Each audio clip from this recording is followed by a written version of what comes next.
ஏன் யோபுக்கு இவ்வளவு வைராக்கியம், ஏன் யோபுக்கு இவ்வளவு தைரியம், ஏன் யோபுக்கு இவ்வளவு அந்த ஆண்டவர் மேல பற்று? கர்த்தர் கொடுத்தார், கர்த்தர் எடுத்தார். ஆனா பிசாசு தான் எடுத்தான், ஆனா ஆண்டவர் திரும்ப கொடுத்துட்டார். பிசாசு தான் எடுத்தான், ஆனாலும் மகிமை யாருக்கு கொடுக்கிறார்? யோபு நல்லவர், அவருடைய கிருபை என்றும் உள்ளது. இதுவரைக்கும் நடத்தின ஆண்டவர் இனிமேலும் நம்மை நடத்த அவர் போதுமானவராய் இருக்கிறார். ஒவ்வொரு வாரமும் நாம் தொடர்ந்து தியானித்து கொண்டு இருக்கிறோம். இந்த மாதம் வாக்குத்தத்தத்தை வைத்து நாம் என்ன பண்றோம்? தியானித்து கொண்டு இருக்கிறோம். மல்கியா 4ஆம் அதிகாரம் 2ஆம் வசனத்தை எடுத்துக்கொள்வோமானால், ஆனாலும் என் நாமத்துக்கு பயந்திருக்கிற உங்கள் மேல் நீதியின் சூரியன் உதிக்கும், அதன் சட்டைகளின் கீழ் ஆரோக்கியம் இருக்கும். நீங்கள் வெளியே புறப்பட்டு போய் கொழுத்த கன்றுகளைப் போல வளருவீர்கள். மாதம் ஆண்டவர் நமக்கு கொடுத்த வாக்குத்தத்தத்தை தொடர்ந்து நம்ம என்ன பண்றோம்? தியானித்து வருகிறோம். நம்முடைய ஆண்டவர் அவருடைய அதிசயமான காரியங்கள் என்ன? அவருடைய வாக்குத்தத்தங்களை நிறைவேற்றுகிறவராய் இருக்கிறார். கடந்த வாரங்களில் பார்த்தோம், தேவனுடைய நாமம், அவருடைய நாமத்துக்கு பயந்திருக்கிறவர்கள் மேல் நீதியின் சூரியன் உதிக்கும். பயம் என்றால் என்ன? நான் சொன்னது ஏதோ நடுங்குவதல்ல, ஏதோ அவருடைய சமூகத்தில் வந்து அப்படியே பயந்துட்டு சாமி கண்ணை குத்திடும், அவர் நம்மை அடித்து விடுவார், நம்மை கொன்று போட்டுருவாரு, வியாதியை கொடுத்துருவாரு, உபத்திரத்தை கொடுத்துருவாரு. அந்த பயத்தை குறித்து நாம் பேசவில்லை. பயம் என்பது அன்பினால் செய்வது. அவருக்கு ஏதாவது மன வருத்தம் வந்துருமோ, அவர் மனம் கஷ்டப்பட்டுருவாரோ? இன்னைக்கு அன்பு ஒரு இடத்தில் இருந்தால் நாம் என்ன பண்ணுவோம்? அவருடைய மனதை புண்படுத்தாமல் அந்த பயந்து நடப்பது. இதுதான் நான் சொன்ன போன வாரம், பயந்து. ஒரு கணவனோ மனைவிக்கோ அன்பு இருந்துதான் என்ன பண்ணுவாங்க? பயந்து வாழ்வார்கள் என்பது ஏதோ வந்து கணவன் வந்து என்னை அடிச்சிடுவாரு அதை வைத்தல்ல. பயம் என்பது அன்பினால் வருவது. அவருடைய மனசு வேதனைப்பற்றக்கூடாது, அவர் ஒரு கண்ணீர் விட்டுறக்கூடாது, அவர் கவலைப்பற்றக்கூடாது, அவர் துக்கப்பற்றக்கூடாது அப்படின்னு ஒருவரை நம்ம நினைச்சா நம்ம என்ன பண்ண மாட்டோம்? தப்பான காரியத்தை செய்ய மாட்டோம். என் அம்மா வேதனைப்பட்டுருவாங்க அப்படின்னா நான் என்ன பண்ண மாட்டேன்? தப்பான காரியத்தை செய்ய மாட்டேன். என் அப்பாவுக்கு சில காரியங்கள் பிடிக்காதுன்னா நான் அதை செய்ய மாட்டேன். அப்போ அவருடைய நாமத்துக்கு பயந்திருக்கிறவர்கள் மேல் நீதியின் சூரியன் உதிக்கும் என்பதற்கு அர்த்தம் என்ன தெரியுமா?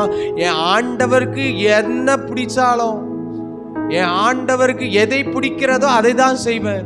என் ஆண்டவருக்கு எதெல்லாம் விருப்பமோ அதை மாத்திரம் தான் நிறைவேற்றுவேன். அவருக்கு பிடிக்காத காரியத்தை நான் ஒண்ணுமே செய்ய மாட்டேன். இதுதான் அவருடைய நாமத்துக்கு பயந்திருக்கிறவர்கள். இப்ப புரியுதுல்ல?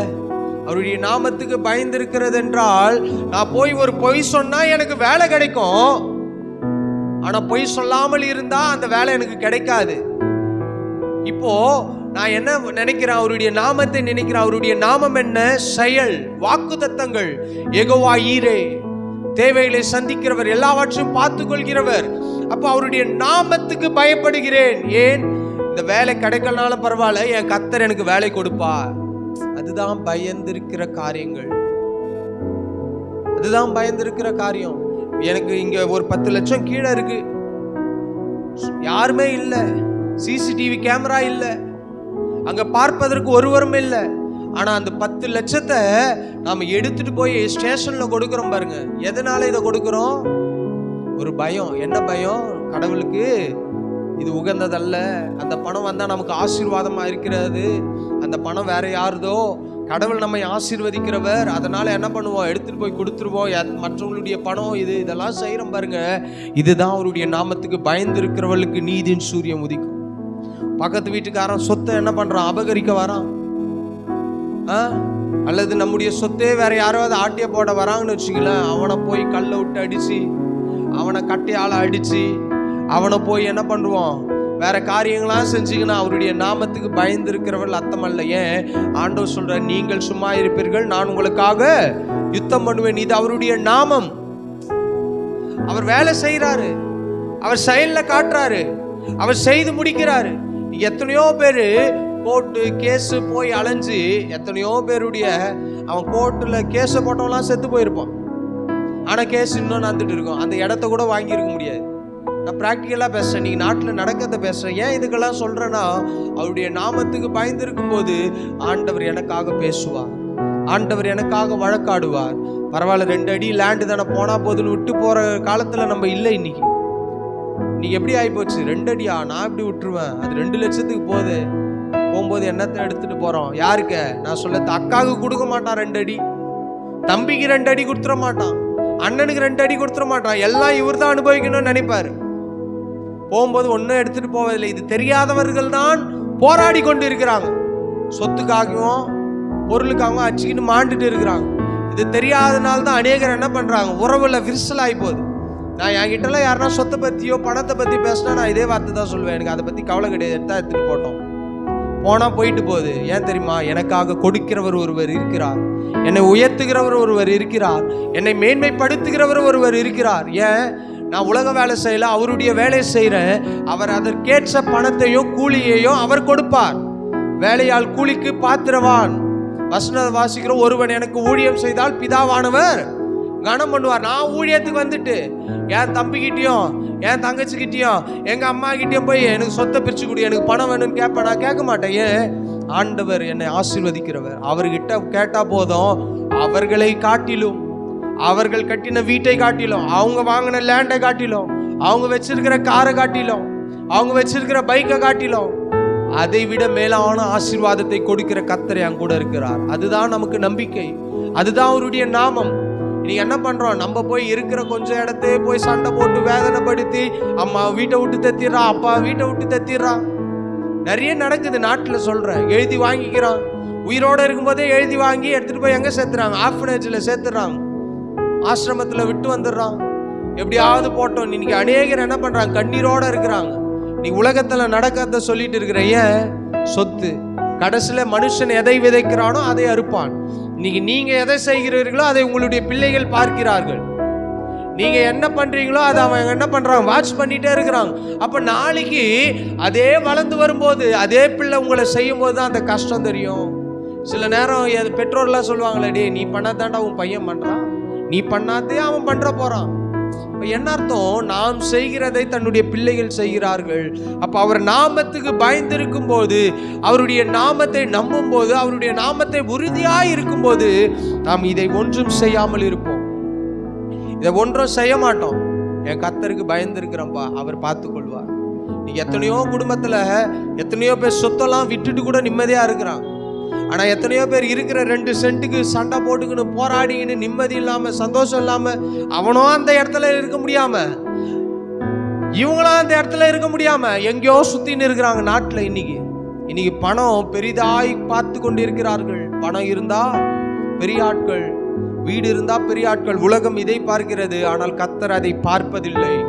ஏன் தெரியுமா? அவருக்கு இதெல்லாம் ஒண்ணுமே கிடையாது. அவருக்கு இதெல்லாம் குப்பை, இந்த பில்டிங் குப்பை அவருக்கு. எதுக்கு சொல்றேன்? இதெல்லாம் மனிதனால் உண்டாக்கப்பட்டது. ஆனால் நம்முடைய இருதயத்தை தான் ஆண்டவர் பார்க்கிறார். இருதயத்துல நீ என்ன நினைக்கிற? நீ குடிசை வீட்டுல இருந்தாலும் சரி, குப்பை அதை குப்பை மேட்ல இருந்தாலும், நம்ம பாஷையில சொல்றல குப்பை காட்டுல இருந்தாலும் சரி, பிளாட்ஃபார்ம்ல பார்த்தாலும் சரி, இருதயத்தை பார்க்கிறவர் கர்த்தர். ஐஸ்வர்யவான், அப்புறம் லாசர் எங்க இருக்கிறானா? ஆபிரகாம் மடியில இருக்கிறான். ஐஸ்வர்யவான் எங்க இருக்கிறான்? இல்ல, அவன் எங்கேயும் இல்லை, நரகத்துல இருக்கிறான். அப்ப ஆண்டவர் இதெல்லாம் எதுக்காக அவர் சொல்றாருன்னா, ஐஸ்வர்யம் ஒருவனை ஆண்டவருடைய ராஜ்யத்துக்கு கொண்டு செல்லாது. நம்முடைய பணம் ஒரு ஆண்டவருடைய ராஜ்யத்துக்கு நம்மை கொண்டு செல்லாது. நம்ம வைத்திருக்கிற வாகனம் அல்லது காரு, நம்முடைய படிப்பு, நம்ம இருக்கிற வேலை, நம்ம செய்கிற பிசினஸ், இது ஆண்டவருடைய ராஜ்யத்துக்கு நம்மை கொண்டு செல்லாது. நான் கடந்த வாரங்களில் சொன்ன பார்த்தீங்களா, நீங்கள் சபைக்கு வந்து பாய் போடுவதனாலோ, சபைக்கு வந்து பெருக்கிறதுனாலையோ, சபைக்கு வந்து கீபோர்டு வாசிக்கிறதுனாலையோ நீங்கள் பரலோகத்துக்கு போக முடியாது. ஆண்டவர் அதை கேட்கவும் மாட்டார். நீ எனக்காக உண்மையா வாழ்ந்தியா? எனக்காக நீ உண்மையா ஜீவிச்சியா? என் கட்டளைகள்லாம் நீ கீழ்ப்படிந்தியா? அப்படின்னா நீ என் ராஜ்யத்துக்குள்ளவான்னு கூப்பிடுவார். நீங்க அவர்கிட்ட போய், ஆண்டவரே நான் பாய் போட்டேனே சர்ச்சில், நான் பாஸ்டர் கூடயே சுத்தினேன் ஆண்டவரே, 1 லட்சம் கொடுத்தேனே ஆண்டவரே, அவர் ஒன்றும் பேச மாட்டார். போ, பைபிள்ல இருக்குல்ல, வசந்தபடி வாழ்ந்தியா? நான் உன்னை பாய் போட சொன்னனா? நான் உன்னை வந்து கிளீன் பண்ண சொன்னனா? இதை காட்டிலும் மேலானதை ஆண்டவர் எதிர்பார்க்கிறார். என்ன எதிர்பார்க்கிறார்? பரிசுத்தத்தை எதிர்பார்க்கிறார், உண்மையை எதிர்பார்க்கிறார், நீதியை எதிர்பார்க்கிறார், நம்மிடத்தில் நியாயத்தை எதிர்பார்க்கிறார். இன்னைக்கு ஊழியம் என்பது எப்படி ஆயிப்போச்சு? சபையில வந்து பெருப்பது ஊழியம், பெருகிட்டா ஊழியம், பாய் போட்டா ஊழியம், கொயர்ல நின்னுட்டா ஊழியம், பாஸ்டர் கூட போயிட்டா ஊழியம். இது அல்ல ஊழியம். மற்ற 6 நாளும் நீங்க ஆண்டவருக்காக வாழறீங்க பாருங்க, அதுதான் ஊழியம். வேலையில போய் சொல்லணும், ஆனா போய் சொல்லாம இருக்கீங்க பாருங்க, அதுதான் ஆண்டவருக்கு செய்யற ஊழியம். வேலைகளை போய் ஒருத்தன் அடிக்க வரான், அங்க போயிட்டு திருப்பி அடிக்காம இருக்கிறீங்க பாரு, அதான் ஊழியம். வேலையில ஒருத்தன் உன்னை என்ன பண்றான், கீழே தள்ளணும்னு நினைக்கிறான், உன் எதிர்க்கோ பேசுறான், அங்க பேசாம இருக்கிறீங்க பாரு, அதுதான் ஊழியம். நீ ஊழியம் என்பது சபையில் பாய் போடுவதல்ல. நான் எதுக்கு இதெல்லாம் சொல்றேன், இன்னைக்கு அநேகர் தங்களை ஏமாற்றி கொண்டு இருக்கிறார்கள், ஏமாத்திட்டு இருக்கிறாங்க. நான் சபைக்கு போயிட்டு பாய் போட்டுட்டேன், சபைக்கு 365 நாளும் போயிட்டேன், 365 நாளும் போய் சபையில வாழ்க்கையில மாற்றம் இல்லைன்னா பிரோஜனம் இல்லை. 365 நாளும் போய் முட்டி போட்டு கதறி பக்கத்துல இருக்கிற ஒரு ஆளுக்கு அன்பு செலுத்தலன்னா பிரோஜனம் இல்லை. 365 நாளும் முழங்கால நின்று ஜெபம் பண்ணி பக்கத்துல இருக்கிற உன் மனைவி கிட்டையும் பிள்ளை கிட்டையும் பேசாமல் இருந்தனா பிரோஜனம் இல்லை. 365 நாளும் நீ ஊழியம் செஞ்சு பல மாடி மேல மாடி கட்டி வீடு வீடா இருந்து சர்ச்சை கட்டி பங்களாவை கட்டி மனைவியை நீ பார்த்துக்கல, ஹாஸ்பிட்டல்ல கூட்டு போல, மனைவி மேல அன்பு இல்லைன்னா பிரோஜனம் இல்லை.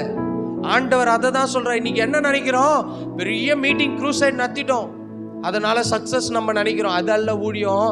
நம்ம என்ன பண்றோம், மற்ற நாட்கள் எப்படி வாழ்கிறோம், மற்ற நாட்கள் ஒரு ஆளுக்கு உதவி செய்யறோமா, ஒரு ஆள்கிட்ட அன்பா பேசுறோமா, சாப்பாடு இல்லாதவங்களுக்கு சாப்பாடு வாங்கி கொடுக்கிறோமா, ஒருத்தவங்க உதவிக்கு கூப்பிடுறாங்க போய் நிக்கிறோமா, இதெல்லாம் ஆண்டவர் பார்க்கிறார். இதுதான் ஆண்டவர் நம்ம என்ன பண்றாரு, எதிர்பார்க்கிற காரியம். இன்னைக்கு அநேக காரியங்கள் ஆண்டவருக்கு பயப்படுதல் என்பது நிறைய மாறி போச்சு.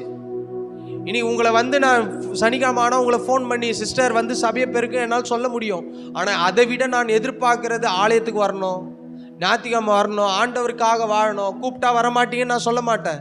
இப்போ இன்னைக்கு ஆட்கள் கம்மி, நானே பெருக்கிறேன், நானே கிளீன் பண்ணுறேன், மாப்பு போடுறேன், இதெல்லாம் என்ன பண்ணுறோம், இதை நான் ஊழியம் சொல்ல மாட்டேன். இது நம்முடைய இடத்த நம்ம சுத்தமாக வச்சுக்கிறோம், நம்ம ஆராதிக்கிற இடத்த சுத்தமாக வச்சிருக்கிறோம். இதனால் ஆண்டவருக்கு ஒரு பிரயோஜனமும் அல்ல. எனக்கு வேணா பிரயோஜனமாக இருக்கும், ஏன் 2 பேர் வந்தால் சீக்கிரம் வேலை முடியும். இதை வைத்து சிஸ்டர் நீங்கள் ஊழியம் செஞ்சிட்டீங்க, நான் உங்களை ஏமாற்ற மாட்டேன்.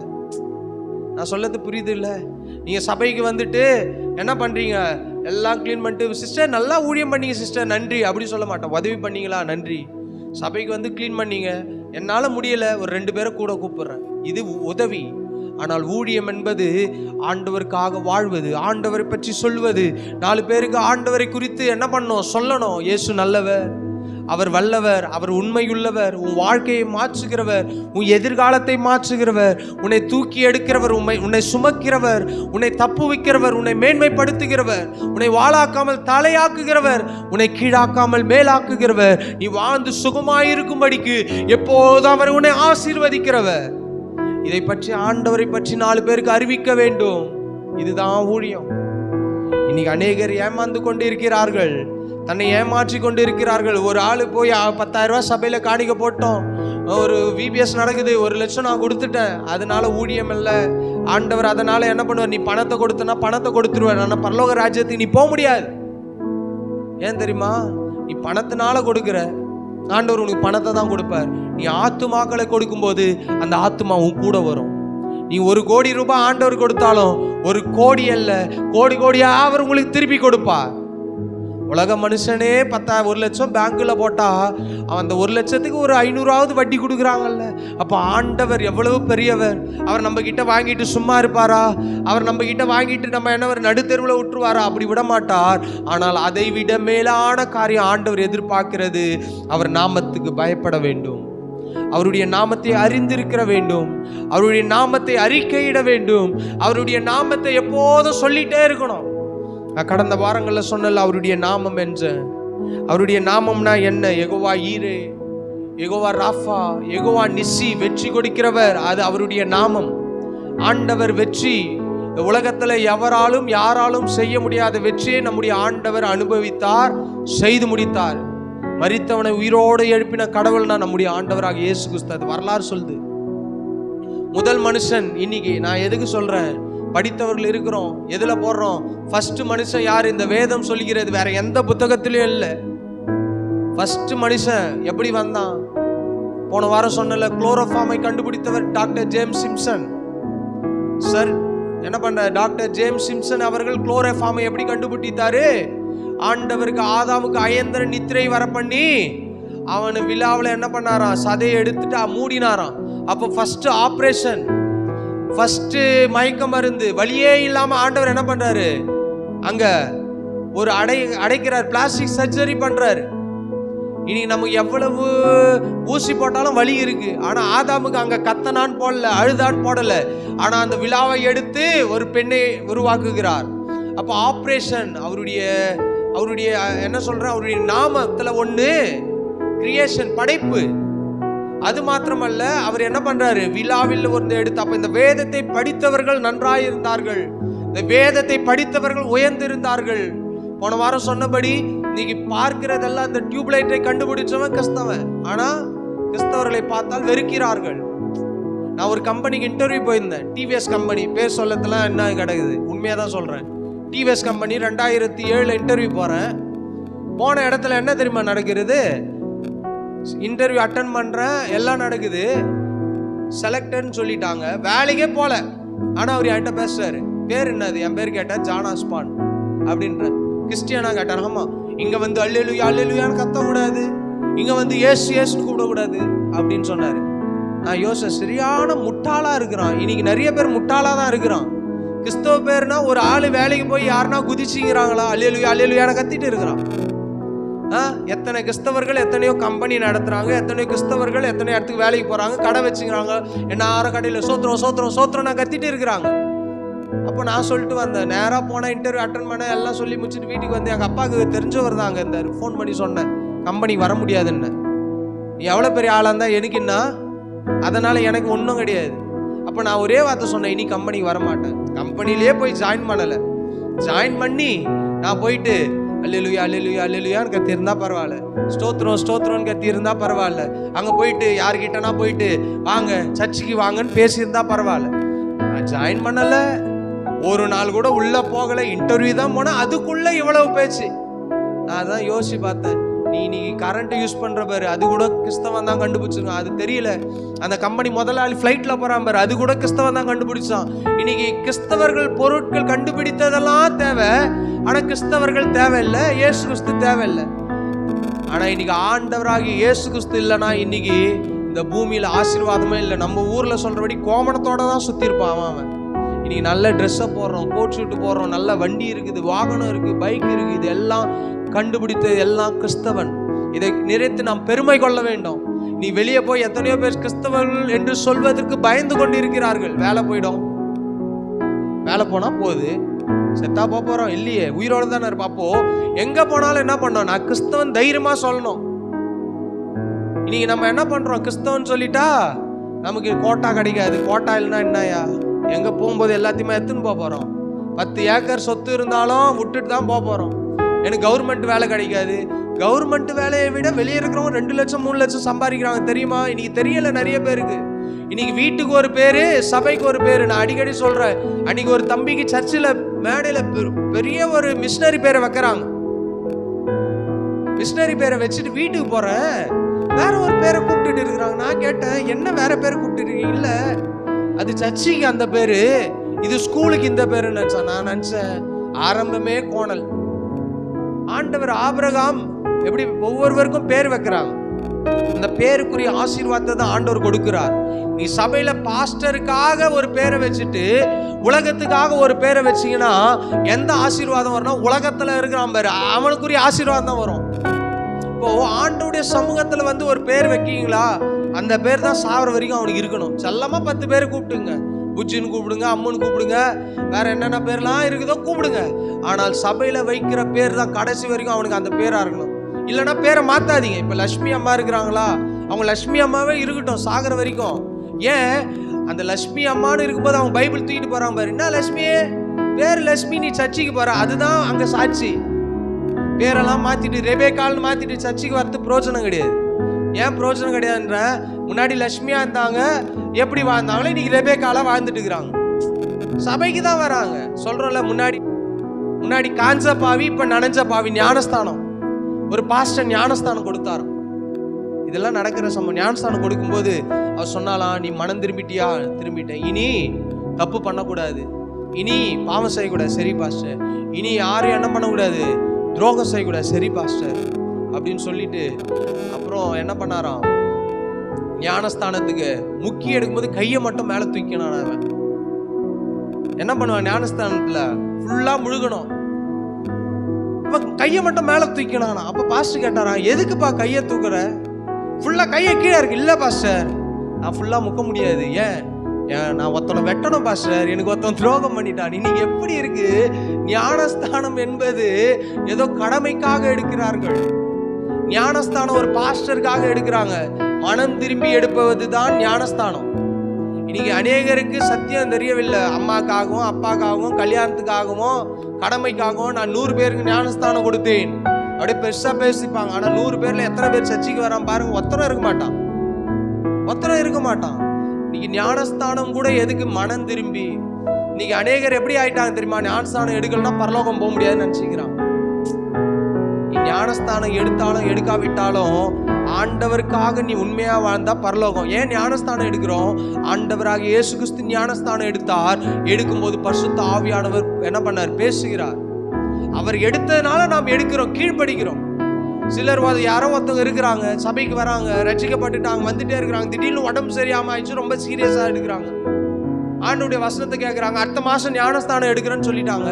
இப்போ அவங்க பரலோகம் போவாங்களா நரகம் போவாங்களா? யோசிச்சு பாருங்க. நான் எதுக்கு சொல்றேன், ஞானஸ்தானம் என்பது மனம் திரும்பி எடுக்க வேண்டும். இன்னைக்கு கடமைக்காகவும் அப்பாக்காகவும் அம்மாக்காகவும் எத்தனையோ பேர் ஞானஸ்தானம் எடுத்துட்டு குடிகார ஆட்களை பார்த்துக்கிறேன், சிகரெட் பிடிக்கிறவனை பார்த்துக்கிறேன், சர்ச்சி வாசல்ல கால் வைக்காத ஆட்களை பார்த்துருக்கிறேன். இன்னைக்கு அவருடைய நாமத்துக்கு பயந்தவர்கள் இதை செய்ய மாட்டார்கள். அவருடைய நாமத்துக்கு பயந்து எடுத்திருந்தார்கள் நான் ஞானஸ்தானத்தை, அவருடைய நாமத்துக்கு பயந்து ஆண்டவரிடத்தில் வந்தார்கள் என்றால் சில காரியர்களை அவர்களே ஒதுக்கி விடுவார்கள். எத்தனையோ சாட்சி கேட்கிறோம்ல, இதுக்கு முன்னாடி நான் குடிகாரனா இருந்தேன், ஆனா ஆண்டவர் என்னை தொட்டார், இன்னைக்கு ரட்சிப்புக்குள்ள வந்துட்டேன், ஞானஸ்தானம் எடுத்துட்டு அவருக்காக வாழ்றேன், இனி அதை தொடமாட்டேன். அதுவே அம்மாக்காக ஞானஸ்தானம் எடுக்கிறான், அப்பாக்காக ஞானஸ்தானம் எடுக்கிறான், கல்யாணத்துக்காக ஞானஸ்தானம் எடுக்கிறானா, வாடா அப்படின்னு சொல்லி அவனை என்ன பண்ணுவான், முன்னாடி காஞ்ச பாவியா இருந்தவனை தண்ணியில முக்கி நனைச்ச பாவியா அனுப்புறோம். அவன் கல்யாணம் பண்ணவன் அதோட சபைக்கு வரமாட்டான்.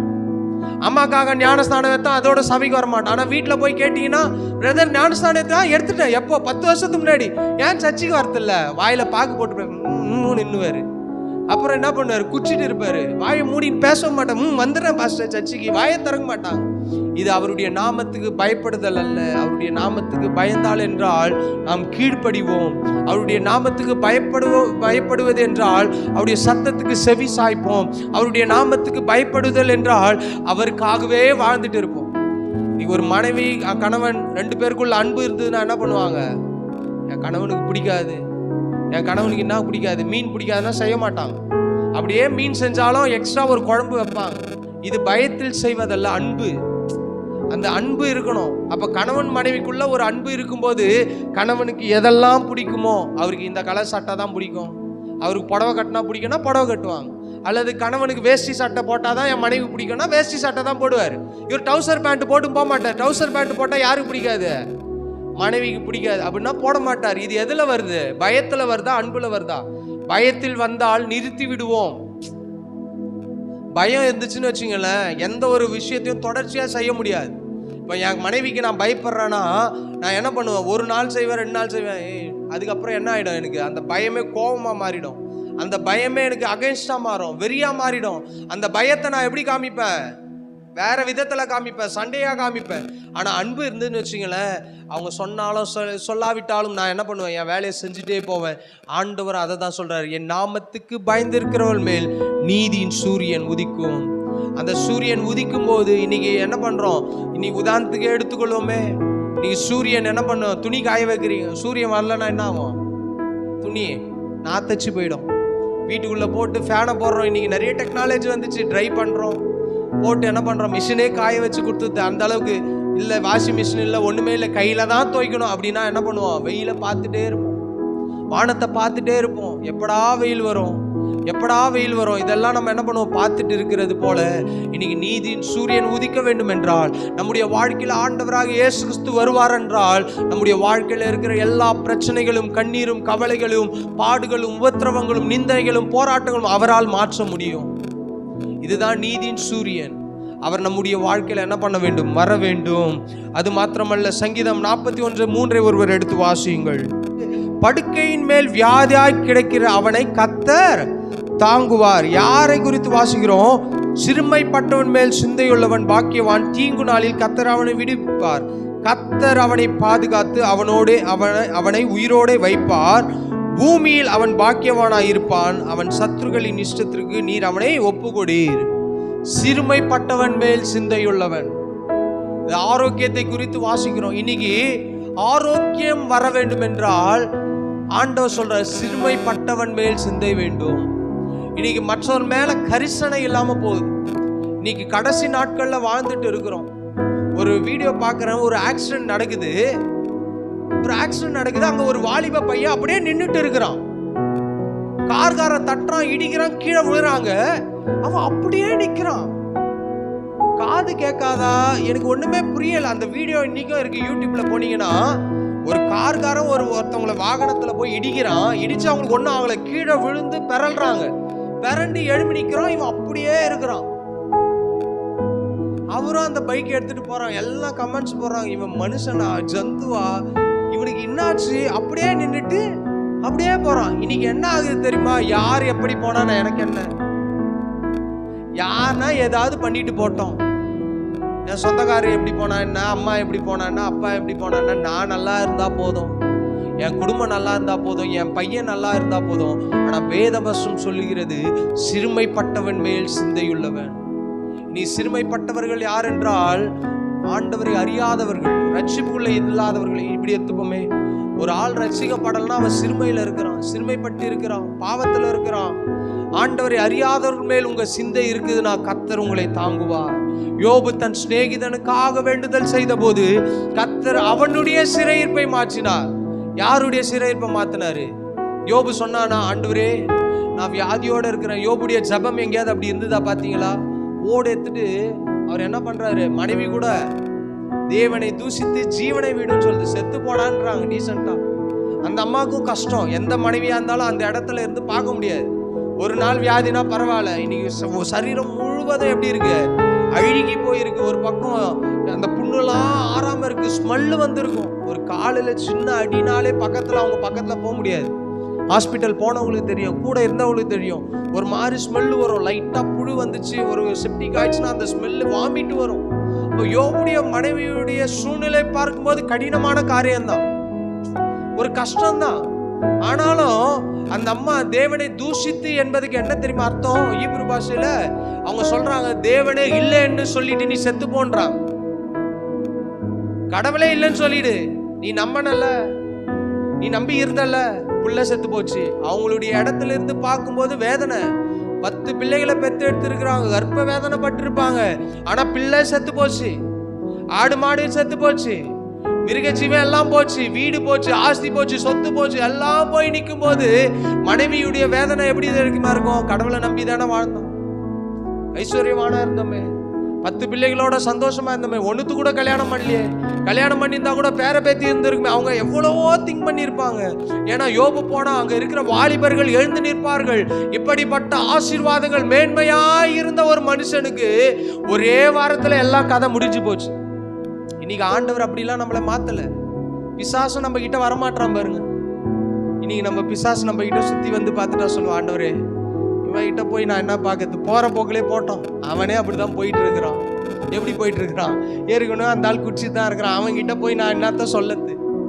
ஏற்கனவே அவன் சபைக்கு போறது கிடையாது. 6 வாரம் சபைக்கு போறான், 7வது வாரம் என்ன பண்றான்? ஒயின் ஷாப்புக்கு போறான், சர்ச்சுக்கு வரத்துல. இவனை நான் இப்படியே விட்டுறேன் ஆண்டவரே, போட்டோம். அப்படிதான் போய் ஆண்டவர்கிட்ட சொல்லுவான். ஆனா யோபு மட்டும் பிசாசு போய் சுத்தி பார்த்துட்டு வரான். அவன் பூமி எங்கும் சுற்றி கொண்டு இருக்கிறான். சுத்தி பார்த்துட்டு என்ன சொல்றான்? நீங்க அவனை வேலி அடுத்து வச்சிருக்கிறீங்க, நீங்க பாதுகாத்து வச்சிருக்கிறீங்க, நீங்க தான் ஆசீர்வதித்து வச்சிருக்கீங்க. அப்ப ஆண்டவர் சொல்றாரு, அவன் உயிரை மட்டும் எடுத்துறாத, உன்னால முடிஞ்சதை பண்ணு. அப்போ இதெல்லாம் செய்யும் போது ஆண்டவர் எதனால இந்த வார்த்தையை சொல்ற தெரியுமா? யோபு குறித்து தெரியும். அவனுக்கு கொடுத்த ஆசீர்வாதம் எடுத்தாலும், அவனுக்கு கொடுத்த பிள்ளைகளை எடுத்தாலும், அவனுக்குரிய சொத்து பத்து எல்லாத்தையும் நான் எடுத்தாலும், அவன் ஒன்னும் இல்லாம போனாலும் என்ன அவன் மறுதளிக்க மாட்டான். ஆண்டவருக்கு அதை தெரிந்ததுனால தான் தைரியமா சொல்றான், அவன் உயிரை மட்டும் எடுத்துறாது, மற்ற என்ன வேணாலும் பண்ணு.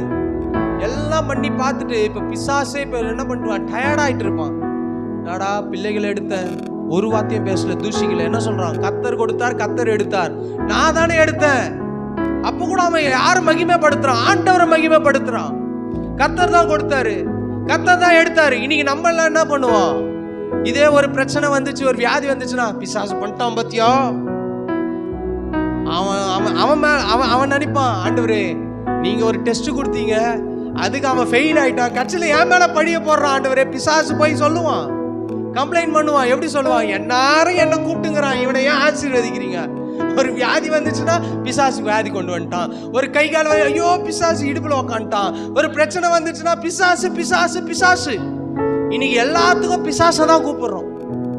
ஒரு வியாதி வந்துச்சா, கர்த்தர் மாற்றுவார். யோபு ஒரு இடத்துலயும் பிசாசை பத்தி பேசவே இல்லை.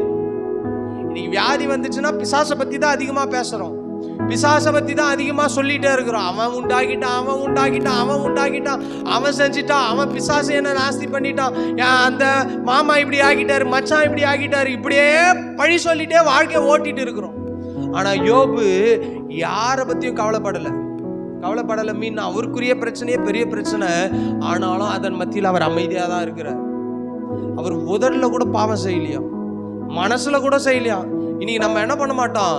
ஒரு பாஸ்டர் எனக்கே பிரச்சனை வந்தா கூட வெளியே சொல்ல முடியாது, ஆனா மனசுக்குள்ளே நான் ஆண்டவரே இப்படி பண்ணிட்டீங்க, உன் கண் இல்லையா? நீங்க நிறைய பேர் அப்படித்தானே. நிறைய இடத்துல என்ன பண்றாங்க, மரண வீட்டுல நீங்க நிறைய இடத்துல போய் பார்த்தீங்கன்னா தெரியும், அனுபவத்துல சொல்றேன், ஆண்டவர் கை விட்டுட்டார், ஆண்டவர் இல்ல அப்படின்னு பேச ஆரம்பிச்சுறாங்க இன்னைக்கு. ஆனாலும் அதன் மத்தியில கர்த்தர் நம்மை ஜீவனோடு வைத்திருக்கிறார். எல்லாவற்றுக்கும் ஒரு முடிவு இருக்கு. இந்த ஒரு பொருளுக்கு ஒரு எக்ஸ்பி டேட் இருக்கு. நீங்க ஒரு செல்போன் வாங்கினீங்கன்னா அதுக்கு ஒரு டேட் வச்சிருக்கான். 1 இயர் தான் வாரண்டி கொடுப்பான். அவனுக்கு தெரியும் 1 இயருக்கு மேல ஒர்க் பண்ணா உண்டு, இல்லைனா இல்லை. அதனால தான் அவன் 1 இயர் கொடுப்பான். அவன் 10 வருஷம் ரிப்பேர் ஆகுனா 10 வருஷம் வாரண்டி கொடுக்கலாமே. ஒரு மனுஷன் உண்டாக்கின ஒரு பொருளுக்கே ஒரு வாரண்டி கேரண்டி இருக்கும்போது, கடவுளும் நம்மை அப்படித்தான் படைத்திருக்கிறார். இந்த பூமியில கடவுள் அதுக்காக தான் நம்ம வைத்திருக்கார். இவ்வளவு வருஷம் இவனுக்கு, இதுக்கு மேல ஒரு நிமிஷமும் கூட்ட முடியாது, குறைக்கவும் முடியாது. கொரோனா டைம் பார்த்தீங்களா? எத்தனை மரண செய்திகள். பக்கத்து வீட்டில் இருக்கிறோம், மரிச்சு போயிட்டான், ஆனால் நம்ம ஜீவனோட இருக்கிறோம். எத்தனையோ பேர் மரித்து போயிட்டார்கள், எத்தனையோ பேர் ஆண்டவருடைய ராஜ்யத்துக்கு போயிட்டாங்க. இன்னைக்கு நம்ம ஜீவனோட தானே இருக்கிறோம். எத்தனையோ பேர் கொரோனாவில் போய் ஹாஸ்பிட்டலில் போயிட்டு வெளியே வந்தவர்கள் உண்டு, எத்தனையோ கொரோனாவில் மரித்தவர்கள் உண்டு, எத்தனையோ பேர் கொரோனாவில் பாதிக்கப்பட்டவர்கள் உண்டு. ஆனாலும் அவர்களுடைய நாள் வரும்போது, அது கொரோனா இருந்தாலும் சரி இல்லைனாலும் சரி, வழிக்கு ஊந்தா போக வேண்டியதுதான். எதுக்கு இதெல்லாம் சொல்ற? எல்லா சூழ்நிலை கிறிஸ்தவர்கள் ஆண்டவரை தான் உயர்த்த வேண்டும். இன்னைக்கு பிசாசு அதை தான் பார்க்குறான். இன்னைக்கு நம்ம என்ன பண்ணுறோம்? ஒரு மரணம் வந்துச்சுன்னா ஆலயத்துக்கு வருவதில்லை, நம்ம எதிர்பார்க்குற காரியம் நடக்கிறதுனா ஆலயத்துக்கு வருவதில்லை, ஒரு வேலை கிடைக்கலனா ஆலயத்துக்கு வருவதில்லை, ஒரு வீடு தடையாக இருக்குதுன்னா சர்ச்சுக்கு வரதில்லை, கல்யாணம் நடக்கலனா ஆலயத்துக்கு வரதில்லை. அன்றைக்கி ஒருத்தர் எனக்கு ஃபோன் பண்ணார், யூடியூப்ல இருந்து 3 மணி நேரம் பேசினேன் அவர்கிட்ட. என்னால் முடியலை, விட்டா நானே போய் சேர்ந்துட்டு இருப்பேன். போது எத்தனை மணி? 10 மணிக்கு ஃபோன் பண்ணவர் நைட்டு 12:30 வரைக்கும் பேசுறாரு. என்ன தெரியுமா பேசினாரு? ஆண்டவர் இருக்கிறார், நான் ஊழியம் செய்கிறேன். எங்கே? ஜீசஸ் கால்ஸில் ஊழியம் செய்கிறாராம். பணம் இருக்கு, பொருள் இருக்கு, செல்வாக்கு இருக்கு, எல்லாம் இருக்கு, எனக்கு பொண்ணு கிடைக்க மாட்டேது. வயசுன்னா 33 வயசு. ஏசப்பா இருக்கிறாரு, அவருடைய பிள்ளை தானே, ஏன் அப்போ எல்லாருக்கும் கல்யாணம் நடக்குது, எனக்கு ஏன் கல்யாணம் நடக்க மாட்டேது? என்கிட்ட கேள்வி கேட்குறாரு. நான் சொன்னேன், கல்யாணம் நடக்குதுன்னா ஒன்று வர பொண்ணை நீ செலக்ட் பண்ணணும், இல்லையா நீ ரிஜெக்ட் பண்ணியிருப்ப. எனக்கு 33 வயசு ஆகுது, 36 வயசு ஆகுது, இது வரைக்கும் எனக்கு பொண்ணே கிடைக்கல. நான் அப்பயும் சொல்கிறேன், இல்லைங்க மாறும். அப்போ ஆண்டவரே கிடையாது, ஏசப்பா ஒரே மாதிரி நேசிக்கல, ஒருத்தர் ஒவ்வொரு விதத்தில் நேசிக்கிறார். உண்மை தான் சொன்னேன். என் வீட்டில் எனக்கு ஒரு பையன் இருக்கிறான், இன்னொன்று பையனாக இருக்கிறான். எந்த பையன் நான் அதிகமாக நேசிக்கிறதோ அந்த பையனை தான் நான் அதிகமாக அன்பு கூறுவேன். இன்னொன்று பிள்ளை மேலே பாசம் இல்லாமல் கிடையாது. அப்போ இன்னொன்று பிள்ளை மேலே பாசம் இருக்குது தான், அவன்கிட்ட காமிக்க மாட்டேன். ஏன் காமிக்க மாட்டேன்? அவன் என் சொல்ல கேட்கல. அப்போ ஆண்டவர் என்ன பண்ணுறாரு? எல்லாருக்கும் கல்யாணம் பண்ணுற. நான் தான் கேட்டேன், ரட்சிக்கப்படாதவனும் கல்யாணம் பண்ண தானே செய்கிறான். அப்போ அவன் கடவுள் இல்லைன்னு நான் சொல்கிறான். நான் சொன்னேன், இனி இதை பற்றி பேசாது, விட்டுரு, நான் பொண்ணு பார்க்குறேன். அப்போ தெரியும்ல நீ என்ன பண்ணுற, ரிஜெக்ட் பண்ணுறியா செலக்ட் பண்ணுறியா? எனக்கு அது முக்கியம் இல்லை. ஆண்டவர் அப்பா தானே, அவர் நேசிக்கிறாரா இல்லையா? இந்த 2 வார்த்தை தான் நான் சொன்னேன். இது வரைக்கும் முடிஞ்சது விட்டுருங்க. வீடு இருக்குன்னு சொல்றீங்க, ஏன் கட்டிக்கலன்னு எனக்கு தெரியல. நீங்க எங்க உங்க மூஞ்ச கூட நான் பார்த்தது இல்லை. 3 மணி நேரம் கவுன்சிலிங் கொடுத்தேன், அதுக்கு மேல என்னால முடியல. அவர் சொல்றாரு, நான் நிறைய பாஸ்டர்கிட்ட கேட்டு வரேன், நான் சொல்லது என்ன தெரியுமா, நாம் ஒரு காரியத்தை பிடித்து வைத்துக்கொண்டு அதுக்கு பதில் கிடைக்க வேண்டும் என்று சொல்லி நீங்க 1000 பேர்கிட்ட பேசினாலும் பதிலே கிடைக்காது. நம்ம அதுல இருந்து விட்டுடணும். நான் சொல்றேன், பாக்குறேன், சரிங்க பாஸ்டர் நீங்க பாருங்க, ஒரு அலைன்ஸ் பாருங்க, நான் கல்யாணம் பண்ணிக்கிறேன் அப்படின்னு வரல. அவர் மறுபடியும் என்ன சொல்றாரு, எல்லாருக்கும் கிறிஸ்தவனுக்கெல்லாம் கல்யாணம் நடக்குது, ஏன் எனக்கு நடக்க மாட்டேது? அப்ப ஆண்டவர் ஒரே மாதிரி நேசிக்கல. உனக்கு கல்யாணம் முக்கியமா, ஆண்டவர் நேசிக்கலான்னு சொல்லது முக்கியமா? இன்னைக்கு நிறைய பேர் வாக்குவாதங்கள்ல இறங்கிட்டாங்க. நிறைய பேர் அவருடைய நாமத்தை குறித்து தெரியாதனால ஆண்டவர் நேசிக்கலையா? அவர் நேசிக்கலனா இன்னைக்கு நம்ம பூமியில இல்ல. நேசிக்கலனா நம்ம இன்னைக்கு சந்தோஷமா இருக்க முடியாது. அவர் நம்ம நேசிக்கலனா இன்னைக்கு சபையில இல்ல. நான் எதுக்கு சொல்ல வரேன், யோபுக்கு வந்த பாடுகள் நமக்கு வரல, யோபுக்கு வந்த பிரச்சனைகள் நமக்கு வரல. ஆனாலும் யோபு பயந்து இருக்கிறார். இழப்பு தான், கஷ்டம்தான், போராட்டம் தான். ஆனால் எவையெல்லாம் இழந்தானோ அதெல்லாம் ஆண்டவர் டபுளாய் கொடுத்தார். இன்னைக்கு ஆண்டவருக்காக நாம் வைராக்கியமாய் வாழும்போது, ஆண்டவருக்காக ஜீவிக்கும் போது, நம்மால் செய்ய முடியாததை அவரால் செய்து முடிக்க முடியும். அன்னைக்கு யோபு ஒரு வேளை மறுதளிச்சிருந்தானா அந்த டபுள் பிளெஸிங்கை பார்த்தே இருக்க முடியாது, அந்த இரட்டிப்பான ஆசீர்வாதங்களை அனுபவித்து இருக்க முடியாது. அன்னைக்கு 5000 ஆடு இல்லை 500 ஏர் மாடுகள்லாம் டபுளா மாறுது. ஆனால் ஒய்ஃப் மட்டும் தான் சிங்கிள், அது மட்டும் டபுளா மாறல. இன்னைக்கு அப்படி மாறி இருந்ததுன்னா எல்லாம் டபுளா வச்சிருந்துருப்பான். அதுவே நம்ம இன்னைக்கு என்ன பண்றோம் கண்டுபிடிக்க முடியல. ஒரு டெத்து, என் கூட வேலை செஞ்ச ஒரு சார் மரித்து போயிட்டார். அவரை மாதிரி அவரை மாதிரி ஒரு நல்லவரை பார்க்கவே முடியாது. அப்படியே ரொம்ப அவர் இன்சல்ட் பண்ணிக்கின்னு அவ்வளோ ரொம்ப ஸ்ட்ரிக்டா அப்படியே நீதி நியாயமா பேசுவார். கடைசியில் அவர் இறந்தது எனக்கு தெரியாது. அப்புறம் விஷயத்த கேள்விப்பட்டா இன்னொருத்தவங்க வந்து சண்டை போட்டுக்கிறாங்களா, இவர் என் புருஷன், இவர் என் கூட தான் வாழ்ந்தாரு. ஆமா, வாழ்ந்து இருக்கிறாரு. இது யாருக்கு தெரியல, மனைவிக்கே தெரியல. இன்னைக்கு எப்படி இருக்கு பாருங்க காலங்கள். ஆனா இன்னைக்கு எப்படி ஆயிடுச்சு, ஆனா ஆண்டவர் யோபுக்கு 2 ஒய்ஃப்லாம் கொடுக்கல, ஒரு ஒய்ஃப் தான். ஏன் தெரியுமா, அவங்கள வச்சுதான் நம்மளை உருவாக்க முடியும், வேற ஆளே இல்லை நமக்கு. உருவாக்குவதில் மனைவி வைத்துதான். இன்னைக்கு எதுக்கு சொல்ல வரேன், யோபு போல பிரச்சனை வந்ததுன்னா கல்லத்து ஒரே அடி மண்ணில் அடிச்சிடுவோம். நம்மளா இருந்தா போய் சேரட்டும் போ, இது இருந்து என்ன பிரயோஜனம், இதோட வாழ்ந்து நான் என்ன பண்ண போறேன். ஆனா யோபு அப்ப கூட ஒண்ணுமே செய்யல பாருங்க. யோபு அமைதியா உக்காந்துட்டு அவர் பாட்டில் என்ன நினைச்சிருப்பாரு. அவர் ஒரு வேளை யோசிச்சிருக்கலாம், முட்டாள் மாதிரி பேசிடி, ஆண்டவர் தானே நமக்கு ஆசீர்வாதம் கொடுத்தாரு. ஏன் யோபுக்கு இவ்வளவு வைராக்கியம், ஏன் யோபுக்கு இவ்வளவு தைரியம், ஏன் யோபுக்கு இவ்வளவு அந்த ஆண்டவர் மேல பற்று தெரியுமா? ஆண்டவர் யோபை ஒன்றுமில்லாத இடத்துல இருந்து தான் ஆண்டவர் யோபை உயர்த்தி இருக்கணும். ஒன்றும் இல்லாம அவன் வந்திருக்கணும். அதை தான் யோபு கடைசி வரைக்கும் நினைச்சிருக்கிறான். இன்னைக்கு எல்லாம் இருக்கிறதுனால சிலர் என்ன பண்றாங்க தெரியுமா, சாதாரணமா விட்டு போயிடறாங்க ஆண்டவரை. ஒரு காரியம் அவங்க எதிர்பார்த்து நடக்கலாம். ஆனா யோபுடைய வாழ்க்கையில 0ல இருந்து ஆரம்பிச்சு ஹீரோவா வந்து மறுபடியும் 0வா மாறி ஒன்னும் இல்லாத சூழ்நிலை எவெல்லாம் கையெழுத்து கும்பிட்டானோ இப்ப என்ன பேசியிருப்பான். அவன் எப்படி இருந்தான் பாரு, நீ எப்படி ஆயிடுச்சு, அவன் கடவுள் கைவிட்டாரு, கடவுளே இல்லை, அவன் எப்படி இருந்தான், அவர் எவ்வளவு ஒரு எஜமான் மாதிரி இருந்தாரு, இப்படிலாம் பேசியிருப்பார்கள். ஆனா யோபு அமைதியா இருந்து வந்த ஃப்ரெண்டு கூட புரிந்து கொள்ளவில்லை. நீ எதனா பாவம் பண்ணியிருப்ப, எதனா தப்பு பண்ணியிருப்ப. யோபு பாவம் பண்ணாரா? இன்னைக்கு அநேகர் என்ன பண்றாங்க தெரியுமா, ஒரு வியாதி வந்துச்சு, ஒரு பிரச்சனை வந்துச்சு ஒரு ஆளுக்குன்னா நம்ம எப்படி நினைக்கிறோம், அவன் பாவம் பண்ணிட்டான்னு நினைக்கிறோம், அவன் ஏதாவது தப்பு பண்ணியிருப்பான்னு நினைக்கிறோம். ஆனா வேதம் அப்படி சொல்லவில்லை. இன்னைக்கு ஒரு ஆள் வியாதியா இருக்கிறான் உடனே நீங்க என்ன பண்ணக்கூடாது, அவன் எதனா பாவம் பண்ணியிருப்பான்னு நினைக்காதீங்க. ஒரு ஆள் வியாதியார இருக்கிறானா அவன் குடும்பத்தில் ஏதோ சாபம் இருக்கு, அவங்க அப்பம் பண்ணது, அப்படிலாம் நினைக்க கூடாது. இன்னைக்கு நாம் என்ன திங்க் பண்றோம் தெரியுமா, நாம் செய்த பாவத்தினால் தான் வியாதி இல்லை. ஒருவேளை நீங்க இப்படி யோசிச்சு பாருங்களேன், யோபுவை போல நான் உண்மையா இருந்ததுனால ஆண்டவர் எனக்கு இந்த வியாதியை கொடுத்திருக்கலாம், ஆனா என் ஆண்டவர் மாற்றுவார். இன்னைக்கு உலகம் எப்படி பார்க்கிறது, ஒரு வியாதியோட ஒரு மனுஷன் வந்துட்டா, ஒரு வேதனையோட ஒரு மனுஷன் வந்துட்டா, அவன் கடன் பிரச்சனையில் இருக்கும்போது உடனே நம்ம என்ன பண்றோம் தெரியுமா, அவனை போட்டு பழைய விஷயத்தெல்லாம் கலரி பார்க்கிறோம், பின்னாடி போய் கலர்றோம், நீ என்ன இப்படி பண்ணல அதனால தான் உனக்கு இப்படி. ஆனா ஆண்டவர் அப்படி அல்ல. ஆண்டவர் நம்மை என்ன பண்ணாலும் சரி அதை மறந்து நம்மை மாற்றுகிறவராய் இருக்கிறார். யோபுடைய வாழ்க்கையில் ஆண்டவர் சொல்றாரு, இதுதான் நான் சொல்றேன், சிறுமைப்பட்டவன் மேல் சிந்தையுள்ளவனாய் இருக்க வேண்டும். யோபுடைய நண்பர்கள்லாம் வந்து பேசும்போது யோபுக்கு கோபம் வந்திருக்கலாம், ஆனா வரல. அவர் அமைதியா இருக்கிறார், சத்தம் போடாம இருக்கிறார், ஒரு வார்த்தையும் பேசல.